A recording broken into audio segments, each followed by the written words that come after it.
Ramos, and welcome to another exciting episode of Home Court. Today we are featuring a PBA veteran whom I've watched since his NBA days. Known as the Snatcher, referring to his steals during games.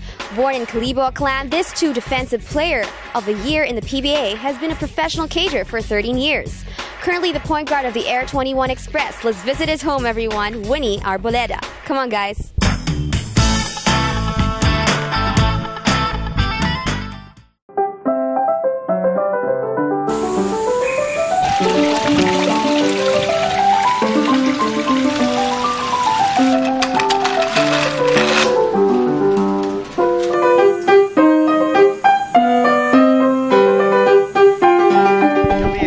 Pasok kayo sa bahay namin para makita nyo yung maliit na lumang bahay namin.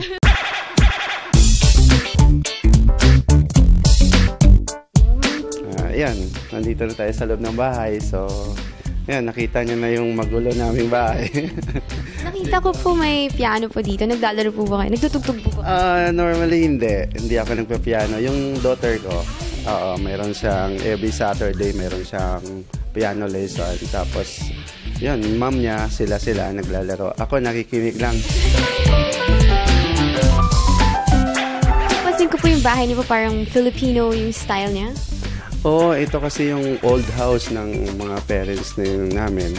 So, yung mas gusto nila yung dating bahay. Oo, traditional. So, nakikita niyo yung ceiling namin, iba dito, iba naman doon. So, yun yung tradition ng dati.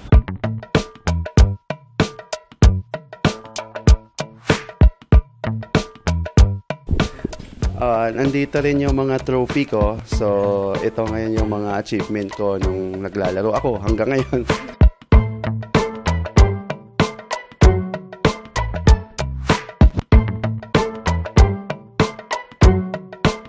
Yung dining namin. Dito kami kumakain, yan. Dito kami nagpa-uubos ng oras.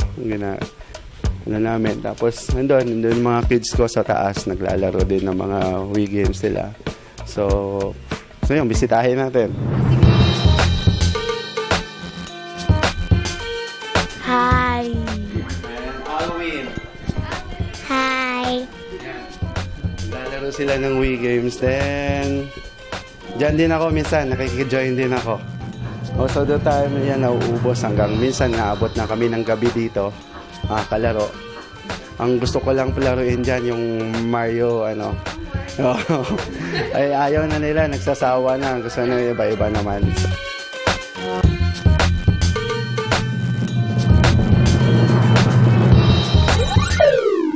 What's your dad like as a father? Fun. Is he a cool dad? Yeah. What do you guys like to do together? We play volleyball, soccer, watch movies, like that. What's your favorite thing to do with your dad? Play soccer. Okay naman. Exciting kasi syempre parati kami nanonood ng games. Parati kasama yung mga kids. Kaya yun, fun naman siya. Oo. He always has time naman for you guys.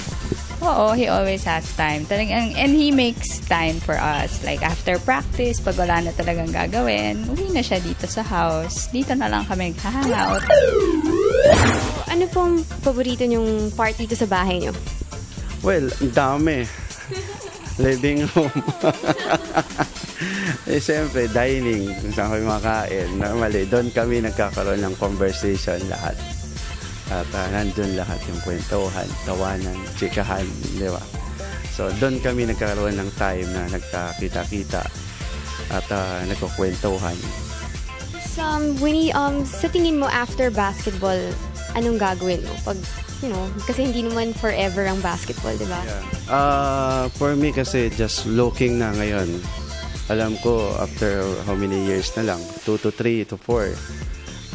Yan na yung kumbaga end of my career na sa basketball, end of my playing career. So hindi ko rin naman masabi up to now. So ngayon ay preparing na karoon ako ng small business para naman di ako mabigla na yung sinasahod ko kung mawala man yun. Meron din akong meron din akong na pinaghahanapan para sa pamilya ko.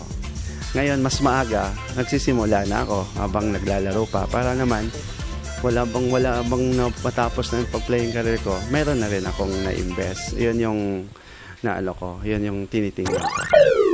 Okay, ito rin yung part ng mini gym ko pag tinatamad ako mag-workout sa labas. Dito ako pupunta sa maliit ko dito. So I want to set up this kasi minsan kahit nasa bahay ka lang, pwede ka mag-weights ng kahit yung maintenance mo lang sa sarili kahit kailangan mo yun kasi habang naglalaro ako, kailangan ko lang na magbubuhat para hindi out of shape. Yan ang mahirap.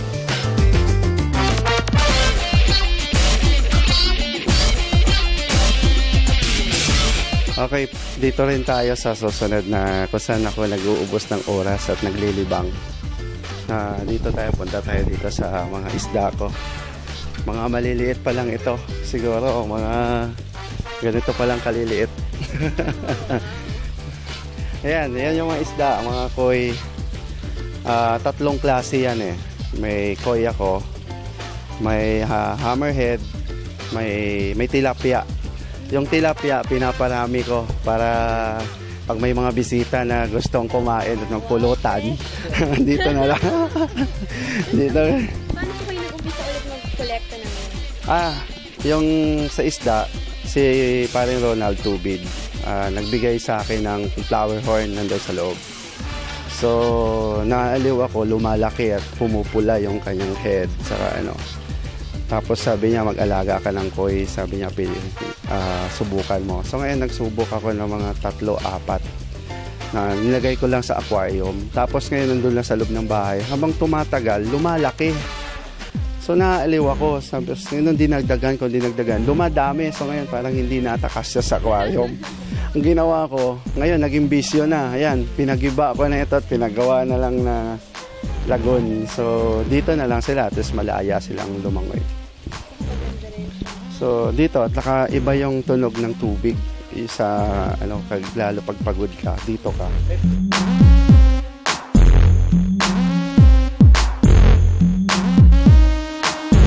Dito tayo ngayon sa backyard. Alwin! Wow!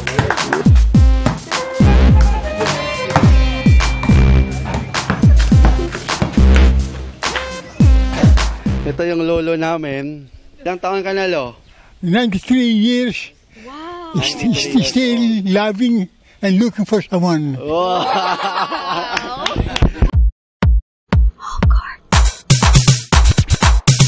A strong defensive pressure player, a three-point shooter, a physical player where opponents literally fall down as they bump into him. Quick-footed and a snatcher. Great at assists, one of the PBA's best point guards, loving husband, and a cool dad. That's Air 21's Winnie Arboleda, the pride of a clan. This is Nicole Ramos for PTV Sports. Hope you enjoyed today's episode of Home Court. See you next week. Bye!